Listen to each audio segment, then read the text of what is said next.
Hey, beautiful souls. Thank you so much for joining me once again on your podcast where we meet as women as we rediscover ways to shift our lives from a state of poverty and lack as women to a state of abundance where we learn to also redesign and recreate and redefine our very own rich lifestyle. If you're new here, my name is Tulim Lalazi. I'm a mom and a certified life coach.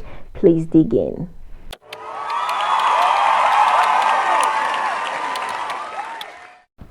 Welcome back. So recently, I embarked on a journey of a series that I called Beyond Appearances, where we are going to be decoding women's appearances. What exactly are they hiding beyond their appearances? I know that as women, we like to hide our scars with makeup.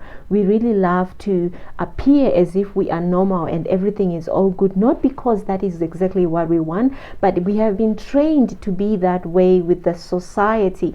Culture teaches us to be very strong women, and we are not allowed to share whatever it is that we are, struggles that we have as women, for the fear of being judged, for the fear of also receiving biased help and biased information against us. So I thought, let me just break down some of the reasons, and according to my own experiences, and also being able to observe the community and the Black women culture. That's how I also noticed that one of the reasons why we are not progressing in life and being able to create the lifestyle that we also want, it is because of us dealing with different kinds of personalities. That could be narcissism within our lives, and not being able to recognize it, and also not being able to devise plans that are going to help us to be able to come out on the other end and be able to also come out victorious, and also to be able to determine, to see, to detect when things are wrong and be able to move out of those situations fast. So honey, you could be financially sick right now simply because you signed yourself to be here. Let me explain that further. Okay, let us reverse our lives to the time when we were conceived, the time when we knew nothing at all, when the process of neurogenesis was taking place in our mother's wombs, and the moment we came out, when we were in this environment where we were growing up.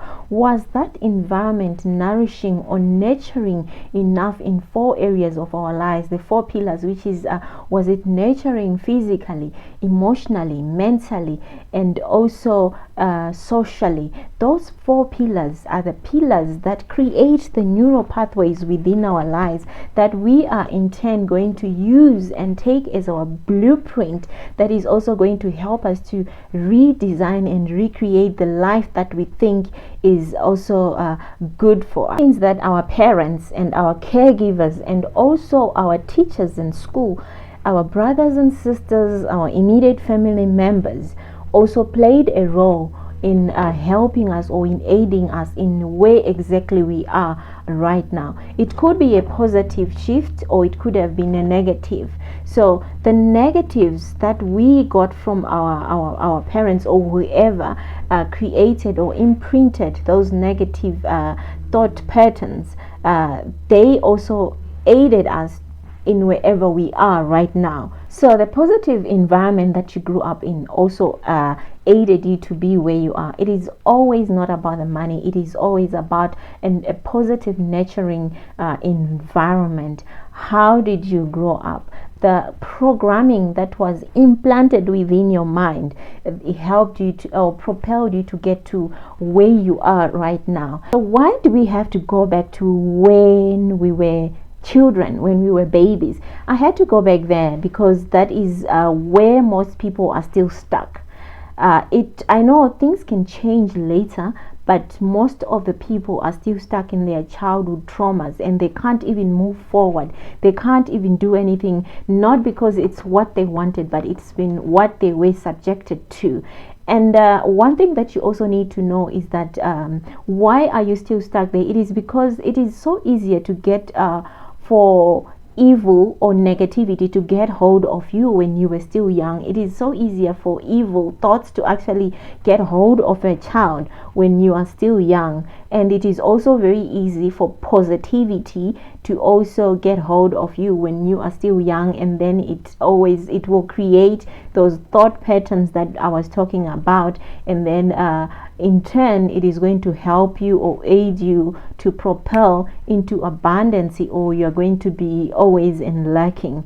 So there are some doors that I want to speak about to you, just to mention them, to state them to you so that you can know. And those doors are the programming that is implanted within your brains when you are still young by negativity or by toxic environments, and which is going to create your thought patterns. So these doors, they are fear, superstition, greed, lust, revenge, plain laziness, anger. There is also vanity as well. So these thought patterns are going to also in turn create your habits. Our families are also the building blocks of our mindset. I'll give an example of how I grew up as well, and how that has also shaped my life into the person I am today. I had the privilege of growing up with both parents. My mother and my father were available for the first 7 years of my life, and they unfortunately later passed away. But I had the privilege of spending time with my dad, either outside working out, and I was literally his dumbbell when he was working out, and I would be copying and imitating him and working out. And that right now has helped me. Even right now, I'm somebody who's very athletic, and I love working out and keeping my body in shape, which is something that I took from my father when I was still young. I spent so much time with my dad, maybe because of the nature of his job. He was always traveling, and we were always traveling together. That is one part that I really love. I love a very simple life where I have the freedom and the ability to be touring and enjoying life, free falling, and not being pushed over and being tossed around. And I just love the idea of a very simplified version of life. I really don't believe in having to work very hard at all times. It's not always hard work, but it has to be a smart work as well. So that is something that I also learned from my dad, that you can have your own liberty and still make money and also spend time with your children. That is one thing that I learned from my father. And also there were times when we spent time in the parks and he would be swinging me. I remember the first time that I was on the swing and he swung me higher and faster, and I remember that it was the most uncomfortable feeling of my life, because I felt nauseous, I felt dizzy, and I couldn't even scream. I was just panicking, and he knew exactly what I was feeling. And at that moment he told me that you need to go higher and higher and get over this feeling of fear. If you pass the stage, you'll never ever be scared of heights at all. You will enjoy all the moments you're going to be on the swing. Later on, the same day, I ended up screaming higher and higher, because that is what I learned, what I actually discovered, that when you start doing something and it's giving you some goosebumps, it's not comfortable, it's giving you some fears, the more and more you keep pushing, it's going to be joyful, it is going to be very comfortable, and it's going to be way so easy for you. Those are the lessons that I definitely will never forget from my father. I definitely have to think about other things, but those are the highlights of the moments I spent with my dad. And then with my mom, I would definitely say most of the time was spent with me hijacking a kitchen. I literally remember always colonizing her rolling pin and the chopping board, because I always thought, okay, when I grow up, I'm going to be baking just like it. And right now, my favorite place in my house definitely would be in the kitchen. I love making healthy meals. I really love baking. I actually live on most of my funds, they do actually come from me baking and me making food and selling and me making donuts. And those who know me personally, they know that that is one thing that I actually love doing. And my kids love my meals, meaning I was blessed enough to have learned those lessons from my mom, and those are the building blocks that I learned from my mom. Oh, she was also fierce, feisty, she was a fighter. I was very privileged to have learned from both sides, whereas some children, they only learn a few lessons from their mother's side and then they don't get to learn some lessons from their father's side, or it could be opposite. So I call myself blessed because I had the opportunity to learn from both sides. And obviously I had to move from where I was after both my parents passed away and had to join another family. So me joining other families was the most interesting part of my life. It took a big twist, a big change in my life, and I started learning a lot of other things that I basically had no idea existed, meaning that different personality traits, viewing people differently, and understanding exactly how people can be, how people can actually behave towards you, because I was literally in a bubble, or I was growing up in a cocoon where I was protected from other things that could have been very nasty to me when I was young. And now I was exposed. That's when I started knowing and seeing the outside world exactly as it was. And I learned a lot from those lessons. And one of the biggest thing that the biggest life altering change that I made was when I decided to marry my then boyfriend, when I was not even ready for it. And that was something that shifted the trajectory of my life into something that I am today. What I know is joining other people's families can also be very hard.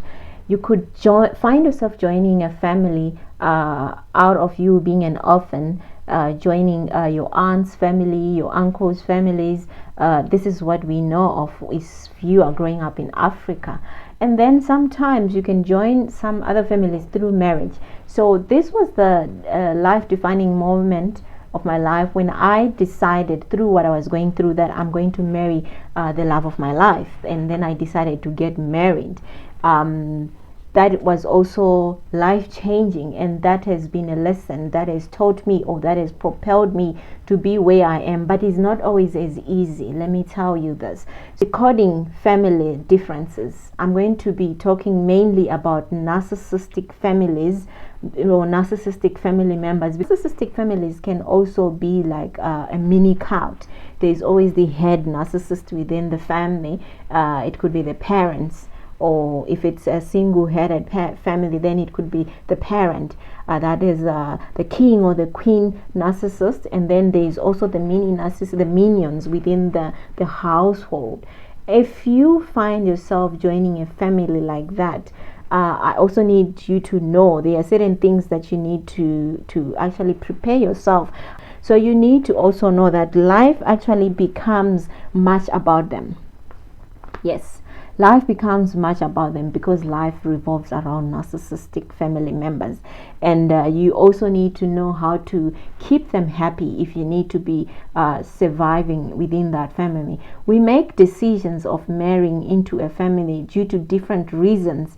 And whatever the reason may be, most of the times it is always because of financially instabilities. As I mentioned in my first video, we tend to be in toxic relationships or in toxic families because we don't have a way out. Or, as I said, you need to keep the main narcissist happy.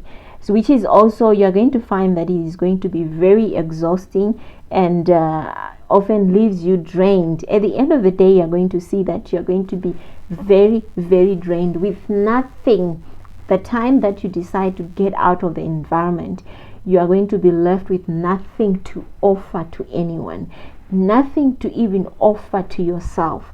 You are going to be just an empty shell, and sometimes you're going to be seemingly like a very angry person who has no love, who has no soul, and you are spiritually drained and you are emotionally drained and you are of zero worth. That's exactly what you're going to be feeling like, which in turn also is going to delay you from jumping from poverty to abundance, because now your mindset is already biased. It has already been infiltrated with negativity, and your vocabulary is changed when it comes to money. Your money philosophy, your money psychology is just something else, because for you to be able to make it in terms of wealth, of riches, it is all about proximity. Lessons that you picked up when you were younger are the lessons that you are going to grow up with,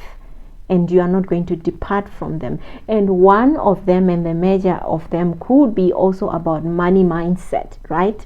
It's going to be two separate people who have two separate philosophies on how to spend money, or how to make money, and how to attract riches, which is going to be very time consuming and very difficult for you, especially if you are dealing with a narcissistic partner. It is always easier as partners to create wealth and abundance within your marriage when you are actually within the same wavelength, the same frequency, when you are matching the same frequency, and also have the same vocabulary and the same money mindset. It is going to be so easy for you. But wherever or whenever there's tension and confusion and dishonesty, because building wealth involves being honest with your partner.